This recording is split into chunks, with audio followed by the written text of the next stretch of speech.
দিদি দিদি বলছি 100 টাকা হবে? আমার না 100 টাকা খুব দরকার, আমি খুব প্রবলেমে পড়ে গেছি। আরে আমি তো আপনাকে চিনিও না। আরে কথাটা তো ঠিক যে আপনি আমাকে চেনেন না, কিন্তু কাউকে হেল্প করার জন্য কি চিনতে লাগে? আচ্ছা ঠিক আছে, আমি দিচ্ছি। এই নিন। আপনাকে অনেক অনেক ধন্যবাদ। আর এই 100 টাকাটা আপনি আমাকে দিলেন, এটা আমি কখনোই ভুলবো না। আমি খুব তাড়াতাড়ি টাকাটা এসে ফেরত দিয়ে যাবো। চ বুবাই, হ্যাঁ বল। তুই ওর কাছ থেকে 100 টাকা কেন ধার করলি বলতো? তোর কাছে এতগুলো টাকা, এত গাড়ি, এত বাড়ি, কত টাকা আছে, তুই আবার আমার কোম্পানিতে ইনভেস্টও করেছিস, তারপরে তুই ওর কাছ থেকে 100 টাকা ধার করলি? আমি তো কিছু বুঝতেই পারছি না। আমি ওর কাছ থেকে 100 টাকা এই জন্য নিয়েছি যাতে আমি ওর হেল্প করতে পারি। মানে?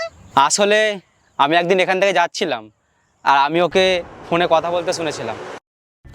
স্যার, আপনি আমার মেয়ের অপারেশনটা শুরু করে দিন। আর আপনি তো জানেন আমি রাজমিস্ত্রির কাজ করি, আমি যে করেই হোক আপনাকে টাকার জোগাড় করে দেব। দয়া করে আপনি চিকিৎসাটা করুন, আপনাকে আমি 1-2 দিনের মধ্যেই সব টাকা দিয়ে দেব। Hello hello doctor, hello. তাই আমি ওর কাছ থেকে 100 টাকা নিয়েছি যাতে আমি ওকে গিয়ে হেল্প করতে পারি। আসলে কি বলতো, এই গরিব মানুষগুলো না সারাদিন খালি পেটে থাকবে, কিন্তু কারোর কাছে গিয়ে হাত পাতে না। আমি যদি ডাইরেক্ট গিয়ে ওকে সাহায্য করতাম না, ও কখনোই আমার সাহায্য নিত না। তাই জন্যই আমি এটা করেছি। এবার আমি গিয়ে ওকে হেল্প করব, ও তখন নাও করতে পারবে না, কারণ ওই সময় তো ও আমার হেল্প করেছিল। আমি এবার ব্যাকে যদি অনেকগুলো টাকা ওকে দিই, ও তো আর না করতে পারবে না। তাই জন্যই আমি এগুলো করেছি, বুঝলে? খুব ভালো ভাই, আমি তো চিন্তা ভাবনায় খুব খুশি।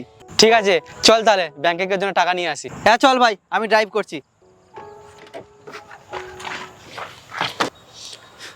দিদি, আপনার 100 টাকা।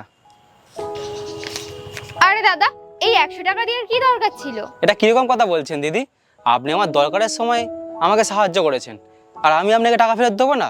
আর হ্যাঁ, আপনার জন্য আমি একটা গিফট এনেছি। না না, আমার কোনো গিফট লাগবে না। আর আমি কি কোনো গিফট পাওয়ার জন্য হেল্প করেছি আপনাকে?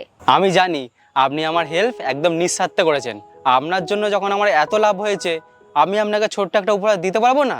আমাকে দাদা হিসাবে এগুলো আপনি রাখুন, রাখুন। না দাদা, আমি এতগুলো টাকা রাখতে পারবো না।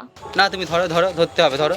দাদা, আমি এতগুলো টাকা রাখতে পারবো না, আর আপনাকে আমি ফেরতও দিতে পারবো না।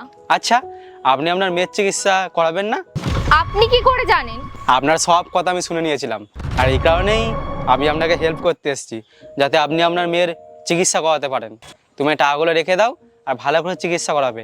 আর ওর শরীর কেমন থাকে আমাকে অবশ্যই জানাবে কিন্তু।